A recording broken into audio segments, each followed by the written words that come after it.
Tangis pegawai Matahari Tamrin Plaza Medan, berpisah usai tutup permanen.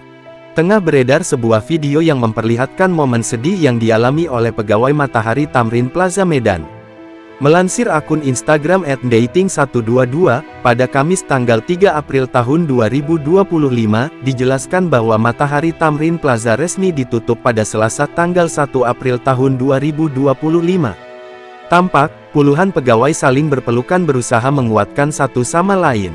Sementara air mata mengalir, beberapa di antara mereka berusaha untuk tetap tersenyum tegar.